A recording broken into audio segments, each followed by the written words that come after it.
Thank you guys for attending. This week's speech is actually a persuasive speech, so I selected where our money actually goes to when it comes to donating to organizations, whether it be for profit or not for profit. I wanted to touch on some of our different type of organizations just here locally as well as nationally. Some of our big ones, of course, Susan G. Komen, American Cancer Society, the Salvation Army, United Way, Lighthouse Ministries. A lot of those are national outside of Florida. There are over 508 organizations just here in Florida that are related to cancer. So whether it be breast cancer, lung cancer, cervical, whatever type of cancer there's 508 organizations that you can actually donate to. All of us have been, everyone has been impacted by whether it be a loved one, personal, a friend, a neighbor that has been touched by cancer. There are 2.7 million breast cancer survivors today. Thanks to a lot of these organizations like National Breast Cancer Foundation, American Breast Cancer Foundation as well. They're two different organizations, so a little tricky on the names, and also with Susan G. Komen. I just want people to be aware that even though these organizations are out there and people give their money and time, that to make sure that you really do your research prior to doing that. You don't always necessarily know where the money goes, and I think sometimes organizations become a trend to where it feels like everyone has to be part of it because it's fun or whatever the situation may be. But a lot of times we look at, and I don't want to downplay a certain organization, but to use as an example, Susan G. Komen. They were founded back in 1982 because she did lose a loved one, the CEO. But this is public knowledge. It is on their website, their actual 2012 financial records. They have $2.2 billion of money for research, and 83 cents on the dollar is for that purpose. Of that, very interesting, is actually $850 million is actually funded by the government.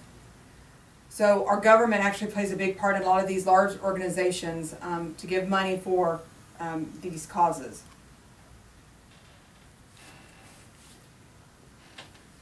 I believe in research. I believe in any form of cancer research. It is needed out there, just as for HIV or any other type of disease or illness that's available, that's out there. But knowing where your dollar is going. Find an organization that you're truly, truly passionate about to know that your money is being used well.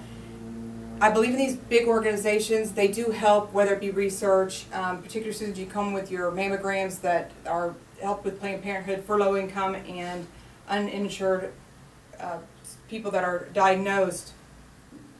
But after that, it's kind of like, where's the rest of the money go? I mean, bottom line, do your math. Where is it? Where does it all go? I particularly was touched by a personal story of a friend of mine, also one of my children's teachers, that is a single mom that was diagnosed at the age of 32. Her sister had wrote Susan G. Komen and said, hey, I know you're an organization that helps people. My sister gave her the situation that the public school system's insurance is not that great. What can you do to help my sister? And she actually showed me a letter, which I do not have a copy of, but I did see it personally. And the letter was on Susan G. Komen letterhead and said, we will take care of your sister's radiology bills because she had radiation treatments with Watson Clinic here in Lakeland. And it also said we'll also be sending a $700 check for groceries, electric, or anything else of necessities that she needs. Well, months went by. She finished her treatments. Watson Clinic contacted her on the bill. She showed him the letter from Susan G. Komen saying that they were going to take care of the bill. After numerous attempts to contact between Watson Clinic, herself, and her sister, they never did pull through. And she ended up having to pay the Watson Clinic radiation bill. And no $700 check ever came in the mail as well. No return phone calls. There was no communication whatsoever, but they have a letter saying that they were going to help. So after that, it really touched me and bothered me to know that I wish I knew her at that time where I could have helped, knowing her situation. But you don't know who to help. And I think now the trend is to help individuals. When you know someone close to you is going through something, battling, people have these fundraisers at home. They rent a place, they have cookouts, they do golf tournaments to raise money. And I think that money goes directly to that individual that really makes the impact. Whether it is to pay for, you know, their loss of income, whether it's to pay for their food. That's where you see the biggest bang and the benefit, is when you actually get to feel and see that person touched by it. I'm not downing Susan G. Komen by any means. When they do their races, when they raise their $2,500 per person per race, the rewards at the end are great. I won't deny that the feeling of a survivor finishing that race where other people around you have battled the same thing, there's an emotional release that I think is much needed in the support and the empowerment that you gain from those races. So those are good. So there are some positive outcomes, but if you really want to dig down and give to a particular person and see their lives change, know where you're putting your money, and really do your research on some of these large organizations to truly know if they want to call themselves a not-for-profit organization, because they're not all not-for-profit. So someone up there is making a nice little salary to fund the organization and help run it, which is fine, but some of them are pretty hefty. So always do your research before you actually give.